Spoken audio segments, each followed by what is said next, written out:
बिस्मिल्लाहिर्रहमानिर्रहीम अस्सलाम वालेकुम। आज हमारा लेक्चर 14 है और इसके अंदर हम एक important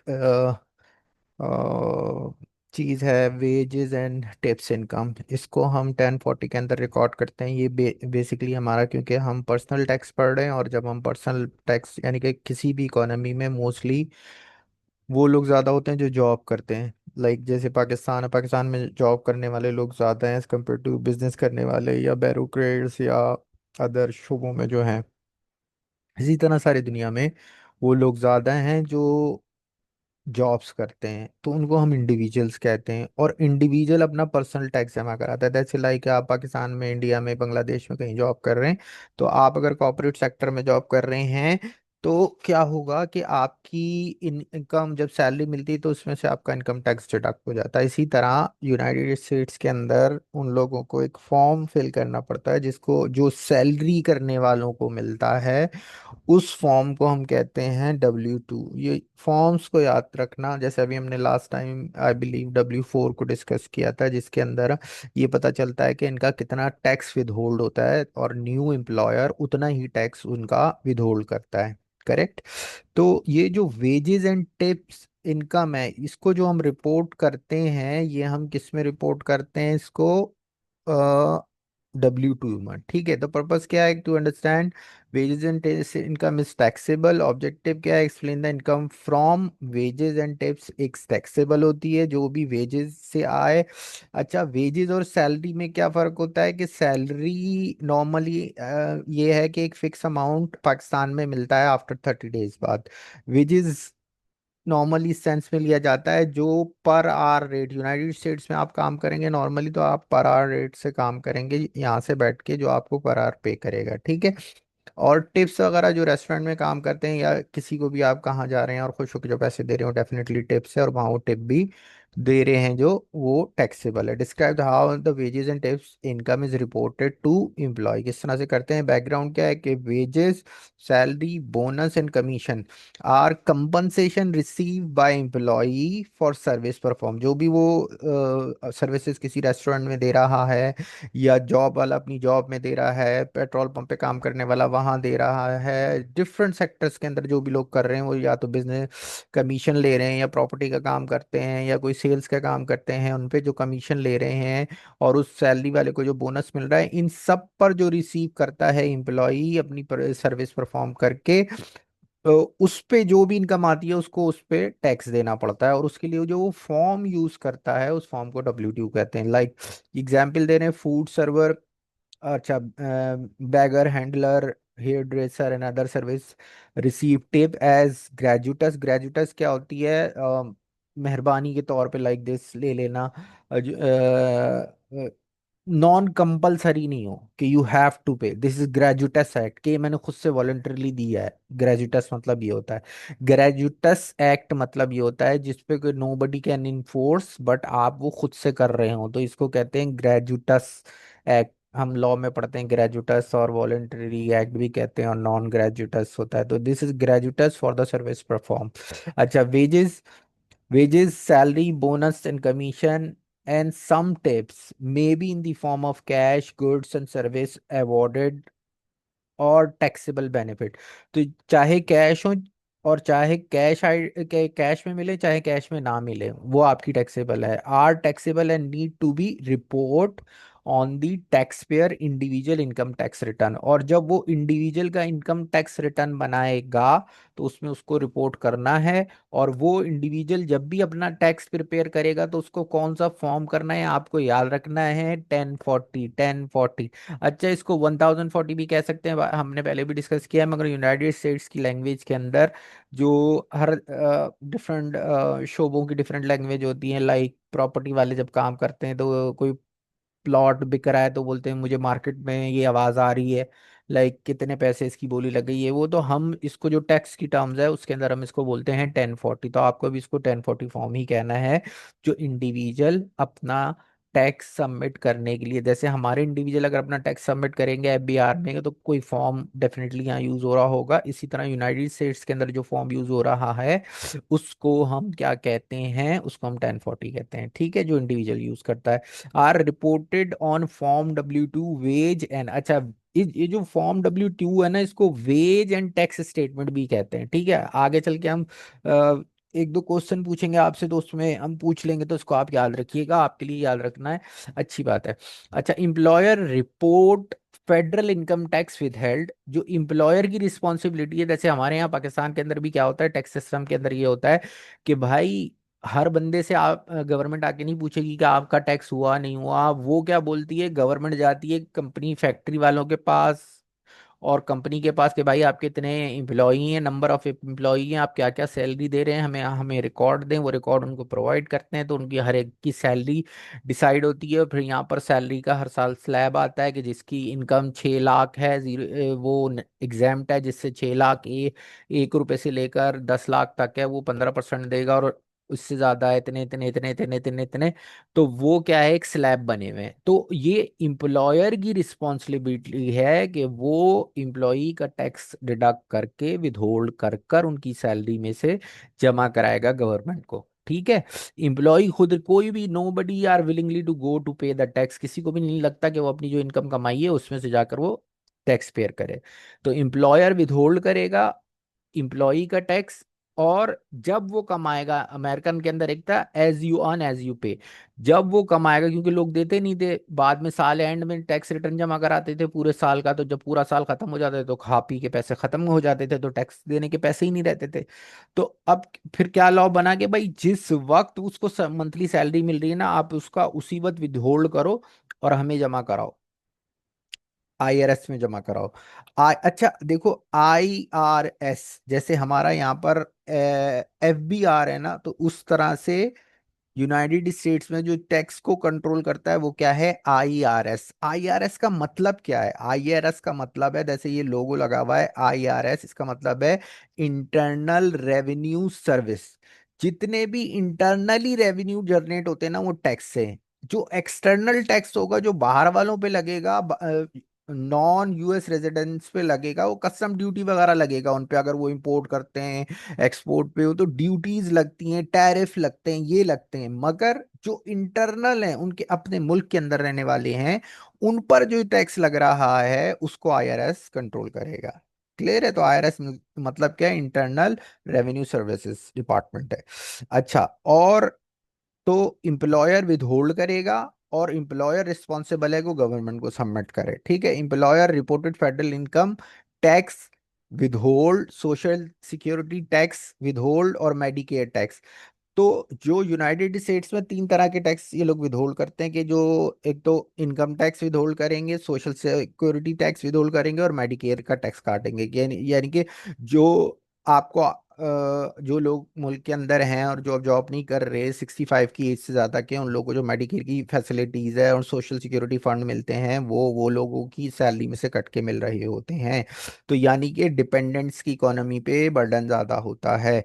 employee use form, employ use करता है फॉर्म कौन सा, इम्प्लॉय यूज करता है ये form W2, employ use form W2 to complete their individual income tax, ठीक है। एम्प्लॉय क्या करता है, यूज करता है फॉर्म टू कंप्लीट करने के लिए जो अपना टैक्स रिटर्न, और टैक्स रिटर्न इसका क्या है, इसका टैक्स रिटर्न है 1040, ठीक है। 1040 फॉर्म मैं आपको 1040 फॉर्म आगे चल के हम दिखा भी देंगे, और अभी इस पे काम भी करना है हमें। अच्छा जी, all wages salary bonus commission and tips are taxable, all wages salary bonus commission and tips are taxable. Again all की बात हो रही है, ये नहीं कि कुछ वेजेस सैलरी बोनस होगा, टिप्स के मामले में थोड़ा सी गड़बड़ होगी कि यार अब फलाना टिप्स जो कैश दे रहा है या जो हमें कोई चीज दे रहा है वो नहीं, ऑल टिप्स की बात हो रही है। All wages salary bonus commission and tips are taxable even they are not reported on form W2, form W2 के अंदर इवन वो रिपोर्ट नहीं हो रहे तब भी आपको वो टैक्सेबल है, चाहे आप रिपोर्ट, हमारे पाकिस्तान के अंदर बहुत सारे लोग टैक्स नहीं देते, दुकान वाले टैक्स नहीं पे करते, तो वो ऐसा नहीं है कि वो टैक्सेबल नहीं है, टैक्सेबल है, वो पे नहीं कर रहे, वो अलग बात है, ठीक है। अच्छा, नेक्स्ट नेक्स्ट स्लाइड में की टर्म है, इसको देख लें उसको, कि बोनस क्या होता है, compensation receive by employee for the services perform, a bonus is given in the addition to an employ, usually compensation, जो कंपनसेशन के अलावा मिलेगा वो आपका बोनस है। कमीशन क्या है, commission receive employ for the service perform, commission are paid based on the percentage on sale made और the fix amount of per sale, clearance में, कि जो फिक्स अमाउंट ऑफ सेल है अगर वो करेगा तो उसको मिलेगा। Salary receive by an employ for the services perform and salary is fix sum paid for the specific period of time. एक हमारे यहाँ तो नॉर्मली मंथली होती है, यूनाइटेड स्टेट्स में वीकली बाय वीकली भी होती है, ठीक है। तो सैलरी हो जी। अच्छा, टिप्स क्या है, money and goods receive for the services perform for food server, bag handler, hair dresser and other tip go beyond the state amount of the bill are given. देखो, आप बाल कटाने जाते हो खुश होके, जो काट रहा है क्योंकि दुकान का ओनर कोई और है, बट जो आपको सर्विसेज दे रहा है कोई और है, आपने उसको पैसे दे दिए। इसी तरह चाय के होटल पे आपने चाय वाले को दे दिया, किसी रेस्टोरेंट पे आपने उसको दे दिया, ठीक है, क्लियर है, इसमें कोई इतना वो बात नहीं है। अच्छा, wages compensation receive by employee for the service perform, usually wages are computed by multiply by hourly pay rate by the number of hour। तो wages वो हैं जो hourly rate से मल्टीप्लाई होकर आते हैं। अच्छा, wages सैलरी एंड टिप, ये वही चीज है, हमने इसको डिस्कस कर लिया है। टिप इनकम क्या है, tip are receive as a gratuities. तो ग्रेजुटस मतलब क्या होता है, जो आप पर लॉ की तरफ से नहीं है, जो आप लाइक खाना खा के रेस्टोरेंट में पे करेंगे ना, वो नॉन ग्रेजुटस है, वो यू हैव टू पे, क्योंकि आपने उनका खाना खाया है, उनकी सर्विसेज ली हैं, फूड खाया है, तो आपको पे करना है, वो नॉन ग्रेजुटस है। बट जो टिप है वो बार बार यूज हो रही है, तो वो क्या है, gratuities by the food server, beggar, handler and hair dresser and other service perform. Tips go beyond the state amount of the bill, वो उसके इलावा है, जो जो बिल आएगा जब आप रेस्टोरेंट में खाना खाएंगे उसके बाद जो बिल देंगे, एंड आर गिवन वॉलेंटरली, और आप ये अगेन वॉलेंटरली देंगे। Employee compensation and tip may be in the form of cash, goods and services, award and taxable benefit. तो ये कैश में हो सकते हैं, गुड्स में हो सकते हैं, लाइक, तो ये आपका टैक्सेबल होता है, और इसको आप कहाँ रिपोर्ट करते हो, फॉर्म W2 में। अच्छा, सेल्फ एम्प्लॉयड जो होता है ना, individual are not employ, self employed को आप याद रख लेना, income is taxable but it is not include the wage and tip income. जो सेल्फ एम्प्लॉयड है वो भी भरेगा, मगर हम उसको यूनाइटेड स्टेट्स के अंदर कहते हैं कॉन्ट्रैक्टर, कॉन्ट्रैक्ट लेबर, यानी कि थर्ड पार्टी कॉन्ट्रैक्ट लेबर। जैसे हम यहाँ पर कोई मजदूर रखते हैं, उसे एक सर्टेन काम लेते हैं, और सर्टेन काम के बाद उसको हम एक सर्टेन अमाउंट ऑफ मनी पे कर देते हैं, तो वो थर्ड पार्टी कॉन्ट्रैक्ट कहलाता है, ठीक है। अच्छा, ये थोड़ा सा टेस्ट है, इसको देख लेना, और इसके जो आंसर है ना वो लास्ट में, मगर अभी पहले खुद से करेंगे आप लोग, और फिर उसके आंसर्स को लास्ट में देखेंगे, बिल्कुल स्लाइड्स के लास्ट में दिए हुए हैं, ठीक है। कि wage earn by the worker at casual fast food restaurant taxable है नॉन टैक्सेबल है, tip earn by the server for the fashionable restaurant taxable है नॉन टैक्सेबल है, overtime pay earned by the construction worker for the working extra hours to complete the project on time, taxable or non-taxable है। Biz bonus is given to the salesperson for the making of the most sales during the month, a taxable या non taxable है।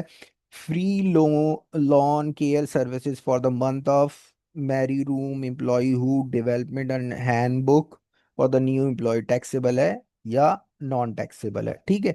अच्छा, अब हम आपको दिखा रहे हैं भाई W2 फॉर्म होता कैसा। W2 फॉर्म ऐसा होता है, ठीक है।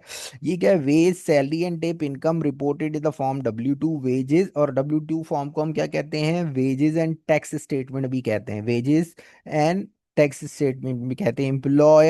Employer it is more important, employer provide W2 form to the employee and to the federal government. ये एम्प्लॉयर की रिस्पॉन्सिबिलिटी ये है, ये एम्प्लॉय खुद से W2 नहीं खरीद के लाएगा कहीं से, ये कंपनी का एम्प्लॉयर देगा ये W2 फॉर्म किसको देगा? ये W2 फॉर्म देगा वो एम्प्लॉई को और फेडरल गवर्नमेंट को, दोनों को प्रोवाइड करेगा कि भाई इससे भरवाएगा। अच्छा, फिल कौन करेगा इसको? Employ use W2 to complete their tax return. अब जब एम्प्लॉई को, हमारा अल्टीमेट मकसद क्या है? हमारा मकसद ये है कि हम एम्प्लॉई का, इंडिविजुअल्स का, हम 1040 फॉर्म टैक्स रिटर्न प्रिपेयर करना।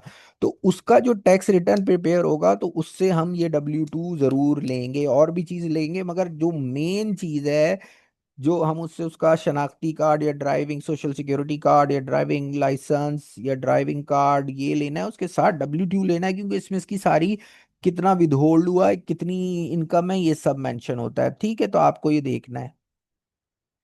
अच्छा, अब इस W2 से रिलेटेड ये क्विज है, ये भी आपको करना है, इसका भी आंसर लास्ट में होगा। देखो सबसे ऊपर जो है ना, W2 के अंदर अगर आप यहाँ देख रहे हो क्रॉस क्रॉस, यहाँ पर इंप्लॉई का सोशल सिक्योरिटी नंबर आएगा। ठीक है, पहले पूरा होता था इतने डिजिट का और इसी तरह से लिखा जाता था, मगर अब उन्होंने बोला है कि आप लास्ट के 4 डिजिट भी लिख दें तो एक्सेप्ट हो जाते हैं, तो बाकी का वो सिस्टम उठा लेता है ना। तो ये आप इसी तरह का होगा। अच्छा, यहाँ पर इंप्लॉयर का आइडेंटिफिकेशन नंबर, जिसको EIN नंबर कहते हैं, जैसे हमारा यहाँ पर, मैं आपको मिसाल दूं, पाकिस्तान के अंदर तो यहाँ पर क्या होता है, NTN होता है। सही है, पाकिस्तान के अंदर NTN होता है, नेशनल टैक्स नंबर या रजिस्ट्रेशन नंबर होता है। इसी तरह से यूनाइटेड स्टेट्स के अंदर क्या होता है, एम्प्लॉयर आइडेंटिफिकेशन नंबर होता है, जिसको EIN नंबर कहते हैं। वो होना जरूरी है और उसको एम्प्लॉई को अपने W2 पे डालना है। वो इतने डिजिट का होता है और इस तरह से लिखा जाता है। क्लियर है? इंप्लॉई का सोशल सिक्योरिटी नंबर ऊपर आएगा, इंप्लॉयर का बी में आएगा। अच्छा, ये जो ABCD है ना, ये और ये नंबरिंग, ये बड़ी इंपॉर्टेंट है। यही नंबरिंग और यही ABCD जो है आपको 1040 फॉर्म में भी दिखेगी। तो एग्जैक्टली इसकी तरह से ही उसको मैच करना है, तो इतनी कोई रॉकेट साइंस है नहीं है ये। अच्छा, तो ए कॉलम में क्या आएगा? ए बॉक्स के अंदर आप आएगा इंप्लॉई का सोशल सिक्योरिटी, बी में क्या आएगा? इंप्लॉयर का नंबर, पाकिस्तान की तरह NTN, हमारे यहाँ जैसे नेशनल टैक्स नंबर होता है, इसी तरह यूनाइटेड स्टेट्स में EIN नंबर होता है। सही है। सी कॉलम में क्या आएगा? इंप्लॉयर का नेम, एड्रेस और जिप कोड। तो इंप्लॉयर क्या है? द किचन कॉर्नर, और इसका ये एड्रेस दिया हुआ है USA का, और ये इसका जिप कोड दिया हुआ है। जिप कोड बहुत इंपॉर्टेंट है। अच्छा, कंट्रोल नंबर होता है, मगर ये इतना मैंडेटरी नहीं होता, अगर आप इसको ब्लैंक भी छोड़ दे तो कोई मसला नहीं है। फिर ई कॉलम के अंदर इंप्लॉई का नेम, एड्रेस और इनिशियल आता है, तो ये बार्डन कोपर हैं और ये इनका एड्रेस है, ये इनका सब है। अच्छा, अब यहाँ पर ये जो नंबरिंग है ये इंपॉर्टेंट है। नंबरिंग पहला क्या आता है? पहला आता है आपका wages, tips and other compensation. जो भी आपका वेजेस है पूरे साल के, यहाँ साल की बात हो रही है क्योंकि ये साल 31 दिसंबर को हमें करना होता है ये। तो जब भी हम ये बात करेंगे तो हम साल की मल्टीप्लाई करके ईयरली बात करेंगे। ठीक है, तो ये तीनों वेजेस, टिप्स और अदर कंपनसेशन यहाँ आएंगे, और उसके ऊपर जो फेडरल टैक्स इनकम विदहेल्ड होगा यहाँ आएगा। अच्छा, ये किस तरह से कैलकुलेट होगा? ये एक लंबा चौड़ा प्रोसेस है, उस तरह से कैलकुलेट होकर आता है। लाइक कि अभी उसका सोशल स्टेटस क्या है, सिंगल है, मैरिड है, और मैरिड फाइली ज्वाइंटली उसने किया है, उसके बाद उसको जो गवर्नमेंट टैक्स की रिलीफ दे रहे हैं वो अप्लाई होगा, उसके बाद अदर टैक्स क्रेडिट अप्लाई होंगे, उसके बाद परसेंटेज में वो किस में आ रहा है। जैसे पाकिस्तान है, पाकिस्तान के अंदर हर बंदा एक तरह का टैक्स नहीं पे कर रहा जो सैलरी पे काम कर रहा है।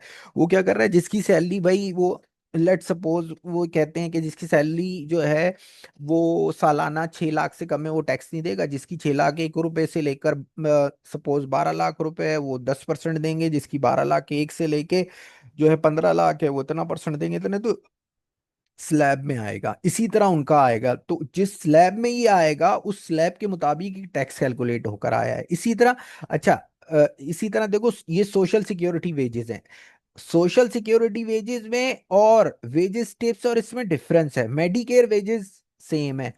अब ये सोशल सिक्योरिटी टिप है, इतना अमाउंट इसको सोशल सिक्योरिटी में एज ए टिप मिला है। ठीक है, ये सोशल सिक्योरिटी विदहेल्ड इसने इतना हुआ है, और इसका मेडिकेयर टैक्स विदहेल्ड इसकी कैलकुलेशन है। अच्छा, एक तो आप इसको कर लेंगे, अभी हम इसको और डिस्कस करेंगे, इसको हमें मजीद एक्सप्लेन करना है कि वेज टिप और अदर कंपनसेशन 17,253 है, जबकि सोशल सिक्योरिटी वेजेस 14,000 ये कम क्यों है, इसको हमें देखना है ना, क्लियर करना है। अच्छा, ये थोड़ा सा इसका भी आंसर लास्ट में मिल जाएगा। What is the amount of ways tip and other compensation is, इसके अंदर क्या है वेज, और वो आपको यहाँ बताना है। अच्छा, इसके अलावा how much federal income tax withhold कितना हुआ है, हु इज द एम्प्लॉई कौन है इधर, हु इज द एम्प्लॉयर कौन है इसके अंदर, what is reported in box 4, box 4 में क्या रिपोर्ट किया है, तो बॉक्स 4 कहाँ, बॉक्स 4 की बात क्या हो रही है, तो बॉक्स 4 की बात ये हो रही है। ठीक है, ये बॉक्सेस हैं, box 1, box 2, box 3, box 4, 7, 8, 9, so on. अच्छा, ये आपको बताना है what is reported in box C के अंदर क्या है, ये आपको बताना है। ठीक है, इसका भी आंसर लास्ट में देख लेंगे आप, तो ये पता चल जाएगा आपको। अच्छा, नेक्स्ट समरी क्या है भाई, thank you for now completing the text editorial unless specify का एक्सक्लूड, देखो ये अनलेस स्पेसिफाई एक्सक्लूड का मायना क्या होता है, देखो इसका ये होता है, ये लॉ की टर्म है, like thing which is illegal but some timing illegal, देखो ये तमाम गाड़ियां रेड लाइट पे रुकेंगी बट एम्बुलेंस नहीं रुकेगी, क्लियर है बात। ये है अनलेस स्पेसिफाई स्पेसिफिकली एक्सक्लूडेड, कि तमाम गाड़ियां रेड लाइट पे रुकेंगी मगर एम्बुलेंस नहीं रुकेगी, उसको एक्सेप्शन हासिल है, उसको हम बोलते हैं exception. Thing which is illegal but in some cases is legal, तो उस वो एक्सेप्शन होती है, तो वो बोलता है तमाम इनकम तो रिपोर्ट होंगी, अगर उसको अनलेस स्पेसिफाइकली एक्सक्लूड कर दिया है तो नहीं होगी, वरना वो टैक्सेबल है। All wages salary income is taxable, all tips is taxable, employer report wages salary and tips income on W4 wages tax statement, तो तमाम इनकम टैक्सेबल हैं अनलेस स्पेसिफाई, अगर किसी को एक्सक्लूड कर दिया है, कोर्ट ने रिलीफ दे दिया है किसी को कि भाई जो टीचर्स हैं वो टैक्स कम पे करेंगे, या जो गवर्नमेंट एम्प्लॉयज हैं या जो आर्म फोर्स के लोग हैं वो कम टैक्स पे करेंगे या नहीं पे करेंगे, तो किसी को अगर गवर्नमेंट ने, क्योंकि गवर्नमेंट के पास, पार्लियामेंट के पास और जो लॉ मेकिंग अथॉरिटी उनके पास right to make the law है, अगर वो किसी को रिलीफ दे रहे हैं तो हम कुछ नहीं कहेंगे, अदरवाइज ये सब टैक्सेबल है, क्लियर है बात। अच्छा, taxpayer need to report all taxable income even if it does not appear in a form, हमारे यहाँ बहुत सारे लोग जो दूध का काम करते हैं और कोई काम करते हैं वो रिपोर्ट ही नहीं करते टैक्स, तो इसका मतलब ये नहीं है कि वो टैक्स पेयर, टैक्सेबल वो इनकम नहीं है, डेफिनेटली वो टैक्सेबल इनकम है बट वो पे नहीं कर रहे। ठीक है। अच्छा, ये फैक्ट शीट देख लें, ये क्या है भाई, wages and salary income is compensation received by employee for service performance, tips are money for the goods received of food servers, bag handler, hairdresser and other gratuitous as a gratuitous for the services। ठीक है, employer report करता है wages salary and tip income on form W2 और veg and tax statement में, employee use करता है form W2 को, और कंप्लीट करना रिस्पॉन्सिबिलिटी है एम्प्लॉय की, there individual income tax return, और ये जो देयर इंडिविजुअल टैक्स रिटर्न है ना, ये क्या है, 1040 फॉर्म, ये कौन सा फॉर्म है हमारा, 1040 फॉर्म, जो हमें अल्टीमेटली कंप्लीट करना है। अच्छा, अब ये एक दूसरे हैं, ये दूसरा ले लिया, आई बिलीव ये वही है। ठीक है, तो ये इनका, ये कौन सा फॉर्म है, W2 फॉर्म है, वेज एंड टैक्स स्टेटमेंट है, इसके अंदर इन्होंने एम्प्लॉई का सोशल सिक्योरिटी नंबर डाल दिया है, एम्प्लॉयर का भी नंबर डाल दिया है, ये एम्प्लॉयर का नाम है, ये ई कॉलम में एम्प्लॉई का नाम है, उसका एड्रेस है, और ये है। अच्छा, अब एक चीज मैं यहाँ पर क्लियर कर दूं कि ये दोनों में डिफरेंस क्यों है, क्योंकि जब उसकी सैलरी अगर 17,253 है, तो सोशल सिक्योरिटी के वेजेस के अंदर 14,000 क्यों है, वो इसलिए है कि wage tip and other compensation जो हम बॉक्स 1 के अंदर लिखते हैं, ये बॉक्स 1, इसके अंदर लिखते हैं this is a total taxable income for federal income tax return, ये है फेडरल इनकम टैक्स रिटर्न के अंदर जो वो टोटल कमा रहा है, it's include your salary wages plus tip reported plus other tax पे, जो भी तुमने अदर टैक्स पे किए वो सारे, फॉर एग्जाम्पल इधर जिस तरह से 17,253 है, ठीक है, this is what IRS sees as your income for federal tax, और आईआरएस बोलता है मुझे इस पे तुम टैक्स दे दो। ठीक है, सोशल सिक्योरिटी इज डिफरेंट है। अब सोशल सिक्योरिटी क्या है? सोशल सिक्योरिटी क्या है भाई? ये वाला कॉलम है सोशल सिक्योरिटी के इनकम में। कौन सा कॉलम है? ये थर्ड वाला। अब ये सोशल सिक्योरिटी के अंदर थर्ड वाला जो कॉलम है, इसमें क्या कह रहा है? This is the amount of you pay for the subject to the social security tax, sometime is less than box one, और sometime क्या होता है, ये बॉक्स वन के अंदर जो आप फेडरल के लिए है उससे कम होता है। कम क्यों होता है? कम इसलिए होता है बिकॉज सर्टेन डिडक्शन लाइक 401 के। अच्छा, 401 के वो क्या होता है? कोई लोग आपका जब जॉब कर रहे होते हैं तो वो क्या करते हैं, वो हेल्थ इंश्योरेंस प्लान ले लेते हैं। जैसे स्टेट लाइफ से ले लेंगे, आदम जी से ले लेंगे, पाकिस्तान में किसी से भी ले लेंगे, तो उनकी डिडक्शन होती रहती है। तो जो डिडक्शन होने के, प्री डिडक्ट हेल्थ इंश्योरेंस होने के बाद जो अमाउंट बचता है ना, उस पर वो सोशल सिक्योरिटी गवर्नमेंट टैक्स काटती है। मगर फेडरल गवर्नमेंट बोलती है कि भाई ये तो आपने अपने लिए लिए हैं, जो भी आपने ये सेविंग प्लान लिए हैं, ये आपके अपने प्लान हैं, इससे मुझे कोई फायदा नहीं। मुझे आप 17,000 पर ही टैक्स पे करोगे, मुझे आप 17,253 डॉलर पे दोगे। मगर सोशल सिक्योरिटी वाले बोलते हैं भाई एक सर्टेन लिमिट है, अगर आपने कोई अपना प्लान व्लान लिया हुआ है सेविंग का, तो उसको डिडक्ट करने के बाद जो अमाउंट बनेगा हम आपका उस पर टैक्स कैलकुलेट करेंगे। तो यहाँ पर बिकॉज सर्टेन डिडक्शन लाइक 401 के contribution pre tax health insurance reduce social security wages, example 14,000 only there part of your पे was tax for the social security. अच्छा, इस सोशल सिक्योरिटी के अंदर जो टैक्स जाता है ना, इसकी कुछ लिमिटेशन भी होती है। लाइक एक एक कैप लगा हुआ होता है कि इस हद तक लिया जाएगा। तो जो social security tax only apply up to the certain income limit, इसकी एक लिमिट है, मगर फेडरल की कोई लिमिट नहीं है। जितना कमाओगे उतना टैक्स दोगे यूनाइटेड स्टेट्स के अंदर।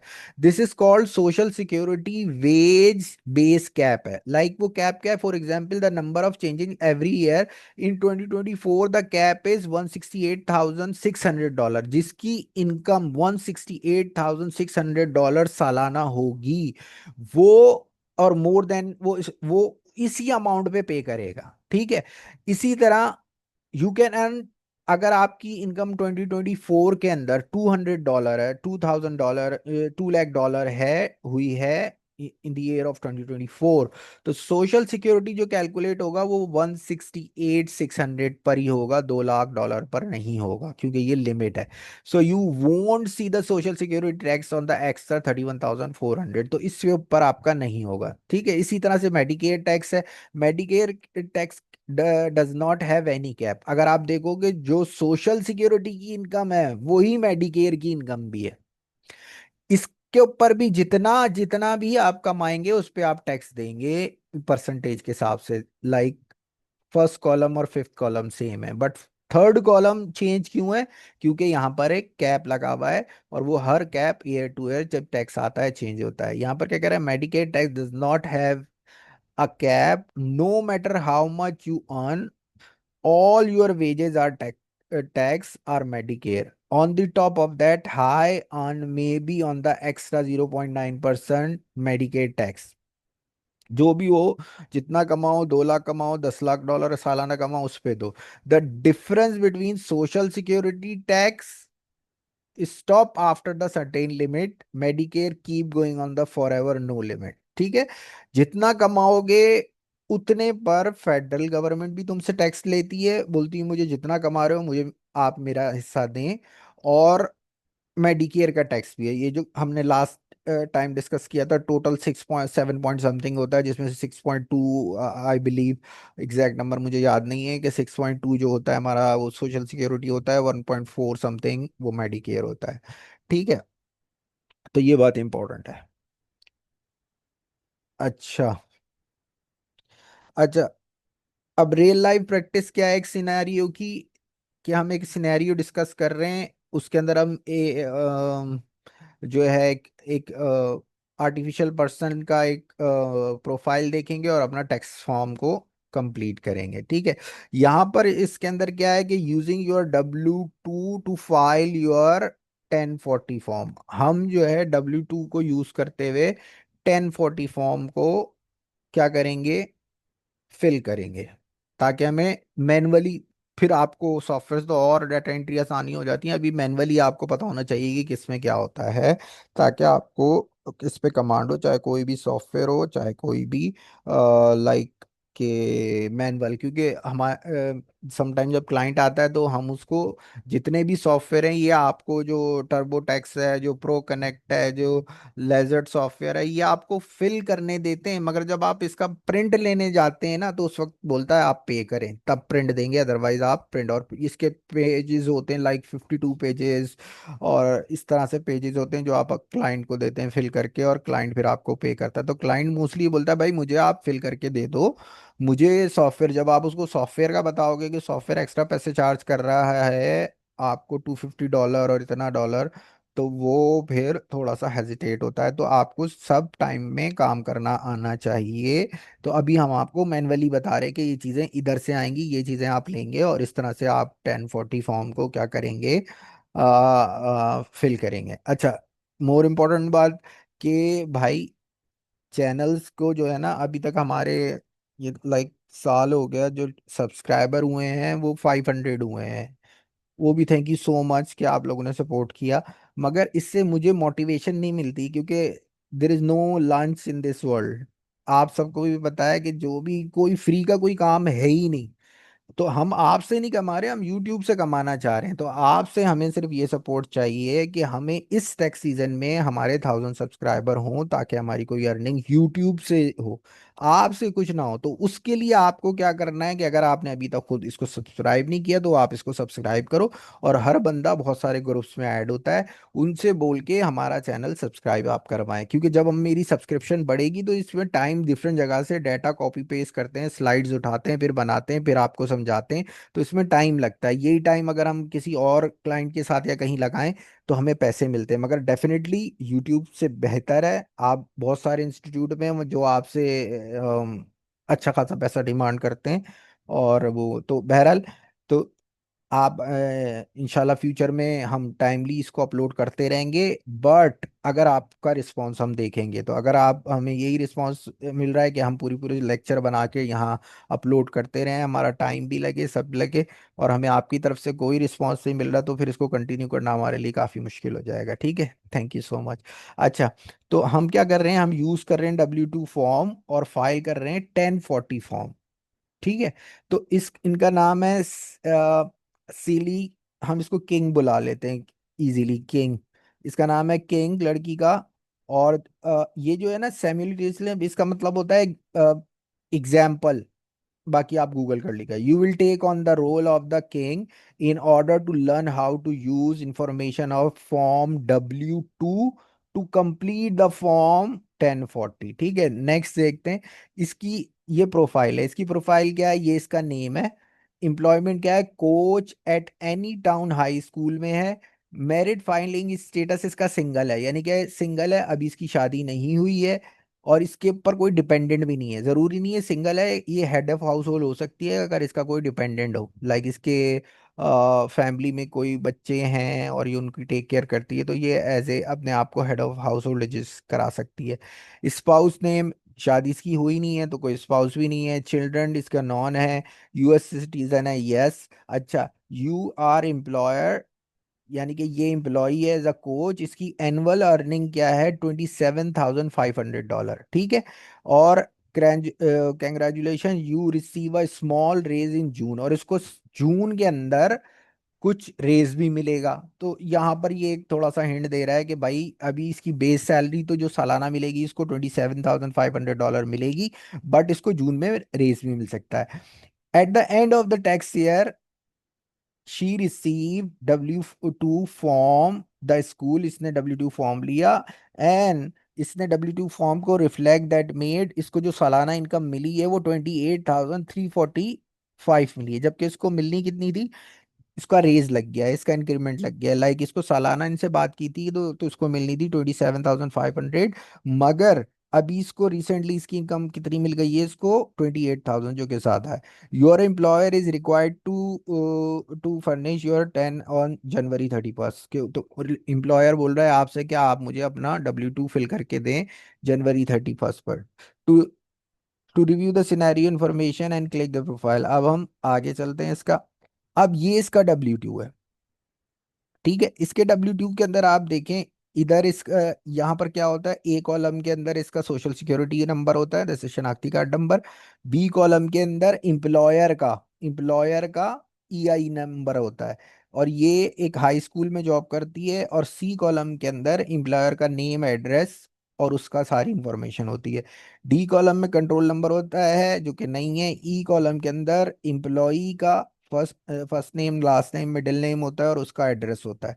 ये इसके तीनों के अंदर, यानी कि 28 है। इस बात ये किस चीज को इंडिकेट कर रहे हैं, ये इस चीज को इंडिकेट कर रहे हैं कि तीनों के अंदर ये बड़ा कैच है कि जब आपका कोई इंटरव्यू हो किसी CPA फॉर्म से, और आपको कोई W2 दिखाता है, तो आप को जो पहला वाला W2 था ना, उसके अंदर डिफरेंट था, उसके अंदर 17,000 था, आई बिलीव, फिर 14,000 था। तो वो देखकर आप बोल सकते हो बगैर देखे कि सर मुझे लगता है कि इसने कहीं सेविंग की हुई है, कोई सेविंग सर्टिफिकेट लिया हुआ है। तो उसको आप इम्प्रेस कर सकते हो कि हाँ यार, इसको नॉलेज है, कि इसको पता है कि इधर, जबकि इसको सारे डॉक्यूमेंट्स नहीं पता, इसको तो सिर्फ W2 देखा है, और इसने बता दिया इसने कोई प्लान खरीदा हुआ है, कोई सोशल सिक्योरिटी का प्लान खरीदा हुआ है, कोई इंश्योरेंस प्लान लिया हुआ है जहां इसके पैसे कटते हैं। दैट्स वाई इसका सोशल सिक्योरिटी का कम है। बट हम ये W2 देखकर बता सकते हैं कि इसने कोई प्लान नहीं लिया हुआ। ये बात किसी भी CPA फर्म को और क्लाइंट को इम्प्रेस कर सकती है कि हाँ इसको नॉलेज है, क्योंकि यहाँ तीनों में सेम है, क्योंकि इसका कुछ भी डिफरेंट नहीं है। जो वेजेस है वही सोशल सिक्योरिटी है, और वही मेडिकेयर है। ठीक है, ये चीजें यहाँ पर है। अच्छा, अब हम इसका, ये इसका जो फॉर्म है, ये हमारा, मैं आपको दिखाता हूँ। W4 अभी मैं आपको दिखा दूंगा। बहरहाल हमारा W4 फॉर्म होता है, इसको हम यहाँ से भरते हैं कि सोशल सिक्योरिटी यहाँ पर आ जाता है, और इसके बाद फर्स्ट नेम और लास्ट नेम यहाँ आता है, जहाँ मैं आपको बता रहा हूँ। चले, मैं आपसे ना दो स्क्रीन शेयर करता हूँ अपनी।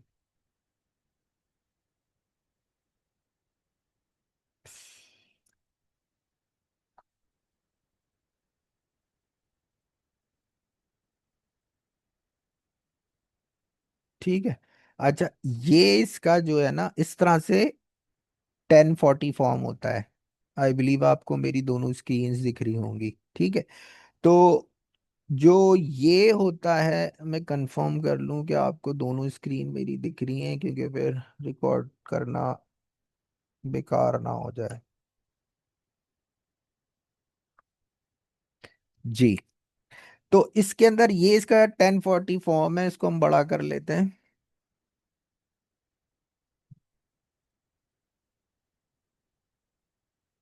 यार मुझे, ठीक है, ये इसका 1040 फॉर्म है, और ये 1040 फॉर्म में सबसे पहले क्या होता है कि यहाँ पर हम इसका फर्स्ट नेम लिखते हैं, यहाँ एयर आ जाता है, एयर एंड किस ईयर में भर रहे हैं वो आ जाता है, यहाँ सोशल सिक्योरिटी का नंबर हमें डालना होता है, यहाँ फर्स्ट नेम, यहाँ लास्ट नेम लिखते हैं। और अगर कोई जॉइंट रिटर्न भर रहा है तो उसका फर्स्ट नेम लास्ट है। इस केस के अंदर सिंपल है, हमने इसका इधर फर्स्ट नेम लिखा, इसका लास्ट नेम लिखा, इसका कोई डिपेंडेंट नहीं था। तो जब कोई डिपेंडेंट नहीं था, इसका हमने, यहाँ पर हम देखें, ये है, इसका कोई डिपेंडेंट नहीं था, यहाँ से हमने इसका नेम और एड्रेस लिखकर नेम और एड्रेस लिख लिया। USA जिप कोड इंपॉर्टेंट है, इसके बगैर प्रोसेस नहीं करता, वो डाला। फिर हमने यहाँ कोई डिजिटल एसेट इसने लिया हुआ है, यस, अगर इसने कोई लिया हुआ है, इसकी इंफॉर्मेशन इधर से हम इसका ये फाइलिंग स्टेटस हमें बता रहा होता है। तो हमने इसकी प्रोफाइल में देखा था कि ये सिंगल है, तो हमने यहाँ सिंगल पे टिक लगा दिया। ठीक है, हमने सिंगल में ये 5-6 इसका प्रोफाइल होते हैं, single, married, married, file separately, jointly, तो ये सिंगल है। ठीक है, हमने ये यहाँ से कर लिया। उसके बाद हम नीचे आए, और नीचे आने के बाद हमने इसकी टोटल इनकम को यहाँ लिखना होता है। ये इसकी टोटल इनकम है, ये हमें इसके ये इनकम हमें इसकी W2 में से मिल जाएगी, $28,000। हमने यहाँ पर इनकम जो है, total income earn from the form W2 box 1, ये जो बॉक्स है ना, यही बॉक्स नंबर इधर दिए हुए हैं, बॉक्स A। तो यही बॉक्स नंबर आपको यहाँ दिख जाएंगे, तो ये आसानी से फिल हो जाएगा। ये आपने यहाँ डाल दिया, 28,345 यहाँ डाला आपने। उसके बाद और इसकी कोई अभी इनकम नहीं है, हम सिंपल सिंपल से एग्जाम्पल ले रहे हैं, यही इसकी टोटल जितनी भी है 1 2 3 ऐड करके अगर इसकी कोई मेडिकेयर इनकम होती और कोई इनकम होती, सारी ऐड करके भी इतनी आ रही है, ठीक है। ये सिंपल सा अमाउंट है। अच्छा, अब ये जो स्टैंडर्ड डिडक्शन है ये कहाँ से आती है? दो तरह की डिडक्शन होती है। ये एक अमाउंट आ रहा है 13,850। ये कहाँ से आया देखो, हर यूनाइटेड स्टेट्स के अंदर दो तरह की डिडक्शन अलाउ होती हैं कि भाई यूनाइटेड स्टेट्स वाले बोलते हैं कि इतनी इनकम हर आदमी को चाहिए अपनी लाइफ को सरवाइव करने के लिए। हमारे यहाँ तो बोलते हैं मर जाओ, तुम्हारे पास अगर पैसे नहीं है तो तुम चोरी करो, किसी के बच्चे को किडनैप करो, मारो, वी डोंट केयर, गवर्नमेंट की कोई रिस्पॉन्सिबिलिटी नहीं है। जबकि हर स्टेट की रिस्पॉन्सिबिलिटी ये होती है कि वो हर अपनी कंट्री के लोगों को सपोर्ट करे, उनको जिनके पास नहीं है उनको सोशल सिक्योरिटी प्रोवाइड करे। तो गवर्नमेंट बोलती है कि इतना अमाउंट पे तो तुम टैक्स नहीं दो जितने अमाउंट तुम्हारी लाइफ को गुजारने के लिए नेसेसरी है। तो वो दो तरह की, उसको हम बोलते हैं डिडक्शन, कि जब तुम टैक्स पे करना ना, जितना कमाओगे उसमें से उतना अमाउंट जो तुम्हारी लाइफ को गुजारने के लिए जरूरी है, उस अमाउंट को हम कहते हैं स्टैंडर्ड डिडक्शन। तो वो standard deduction year two year change होती है। इन्होंने बोला कि हर बंदे को, यूएस सिटीजन को, $13,850 जिंदगी की लाइफ गुजारने के लिए चाहिए, तो उस पे तो तुम हमें टैक्स नहीं दो। तो इसको स्टैंडर्ड डिडक्शन कहते हैं। आइटमाइज डिडक्शन होती है जो स्पेशल होती है कि नहीं भाई मैं तो ये काम करता हूँ, मुझे मजीद दें। मगर आप नॉर्मली लोग फिर अगर आप आइटमाइज डिडक्शन मांगते हैं ना, तो गवर्नमेंट उस पर फिर इन्वेस्टिगेट भी करती है और बोलती है बिल दिखाएं, अगर आपने ये चीज़ ली है इसका आप डिडक्शन मांग रहे हैं कि आपने ये पे किया है, आपका ये खर्चा हो गया है, ये हुआ है, आपने मुल्क को ये सपोर्ट किया, ये किया, तो उसके बिल आपको मेंटेन करने होंगे, रिकॉर्ड दिखाना पड़ेगा। अगर ऑडिट आ गया और फिर ऑडिट आ गया और आपके पास वो रिकॉर्ड नहीं हुआ, तो फिर वो उनकी पेनल्टियां बहुत सख्त होती हैं और उसको आप हमारी तरह अवॉइड नहीं कर सकते। तो स्टैंडर्ड डिडक्शन यहाँ से माइनस हो रही है, ठीक है। और कोई डिडक्शन नहीं है, तो ये जो अमाउंट है ये क्या है? 12 का क्या है? स्टैंडर्ड डिडक्शन और आइटमाइज डिडक्शन फ्रॉम शेड्यूल ए। ये शेड्यूल ए हम आपको आगे चल के बताएंगे। सिंपल सेम लाइन, और कोई हमारे पास नहीं है। क्वालिफाई इनकम टैक्स डिडक्शन होती है कि अगर वो कोई और बिजनेस क्वालिफाई कर रहा है, सर्टेन इंडस्ट्री में होता है, जैसे पाकिस्तान के अंदर आईटी नहीं चल रहा, तो गवर्नमेंट बोलती है यार जो आईटी में इन्वेस्ट करेंगे या आईटी में काम करेंगे उनको हम ये टैक्स में रिलीफ देंगे। तो इसी तरह वहाँ बिजनेस का अंदर कोई क्वालिफाई बिजनेस कर रहा है तो वो होगा, तो यहाँ आएगा, फिर दोनों को ऐड करके आएगा। फिलहाल इसका कुछ नहीं है, तो जितना स्टैंडर्ड डिडक्शन है वो नीचे कॉलम नंबर 14 में भी सेम आ गया, ठीक है। फिर जब हम टोटल इन टैक्सेबल इनकम 28,000 में से, फिर हम क्या करेंगे, हमने करा 28,345 माइनस 13,850, तो ये 14,400 495 बन गए। ये आपकी टैक्सीबल इनकम आ गई स्टैंडर्ड डिडक्शन को क्लेम करने के बाद, करेक्ट। उसके बाद क्या है, अब इस पर जो टैक्स बनेगा, टैक्स, अब ये टैक्स क्रेडिट क्या होते हैं भाई? टैक्स क्रेडिट क्या होते हैं? ये सर्टेन लोगों को मिलते हैं, जैसे चाइल्ड टैक्स क्रेडिट, लाइक के ये पहले से मेंशन होता है कि भाई आप, अगर आपका एक बच्चा है तो आपको टैक्स क्रेडिट मिलेगा, या आप कोई एजुकेशन ले रहे हैं कहीं तो आपको टैक्स क्रेडिट मिलेंगे। टैक्स क्रेडिट वो अमाउंट होता है जो गवर्नमेंट बोलती है भाई आप इसको, आपको रिलीफ है, आप इतना टैक्स नहीं पे करें। तो किसी बेसिस पे इनको, इनकी प्रोफाइल में देख लेते हैं कि इनको कोई टैक्स क्रेडिट का मेंशन किया हुआ है यहाँ पर। वैसे ये स्टूडेंट है, ये कोई चाइल्ड तो इनके नहीं है, बट ये टीचर है और पढ़ा रही है, उसकी बेसिस पे इसको कोई टैक्स क्रेडिट मिल सकता है। यहाँ तो मेंशन नहीं है कुछ, ठीक है। इसकी W2 में देख लेते हैं। नहीं, यहाँ पर भी नहीं है। तो यहाँ पर क्या लिखा हुआ है? Tax see the instruction check if any form amount in this.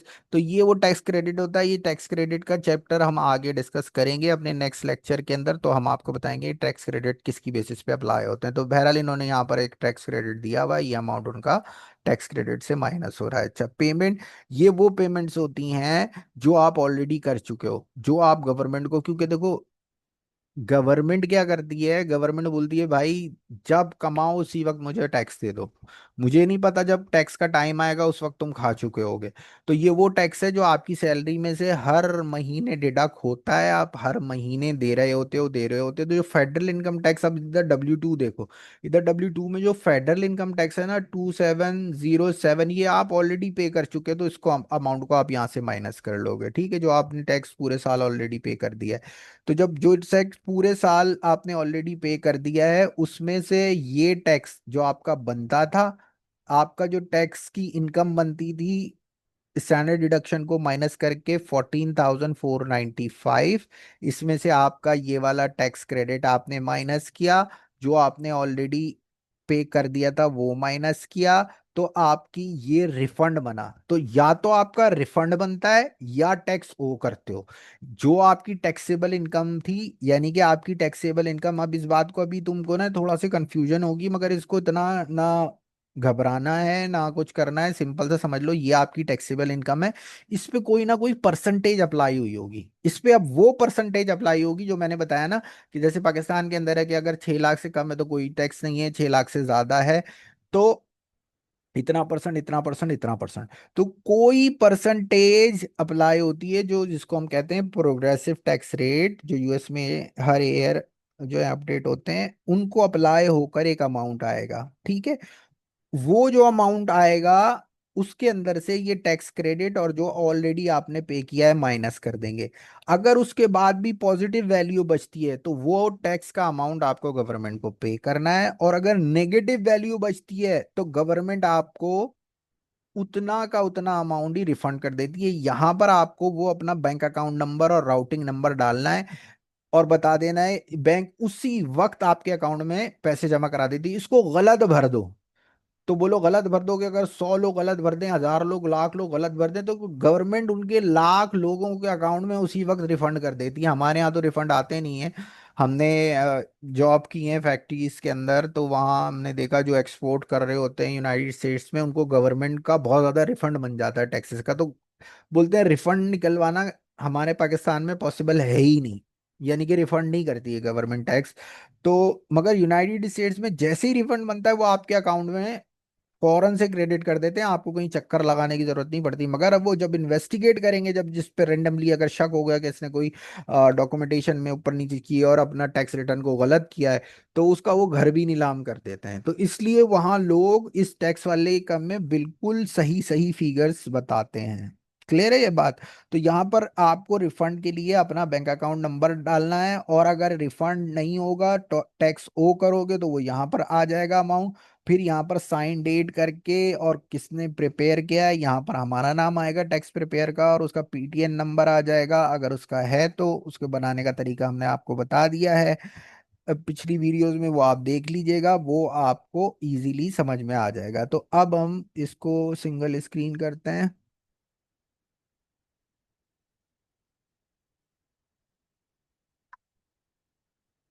ठीक है।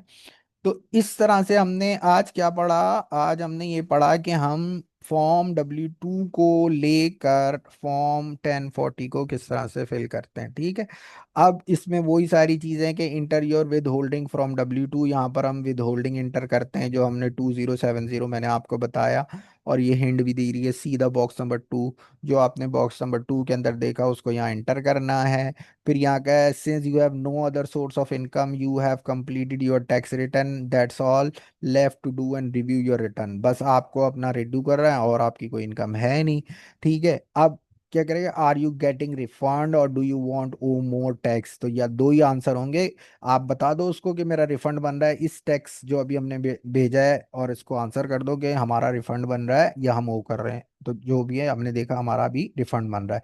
और now you are ready to file e file और your tax return with IRS, या तो इलेक्ट्रॉनिक फाइल अब ज़्यादा होता है वो आप कर सकते हो, या IRS को फिजिकली वहाँ वो जाके जमा करा देगा, ये आप पे डिपेंड करता है, ठीक है।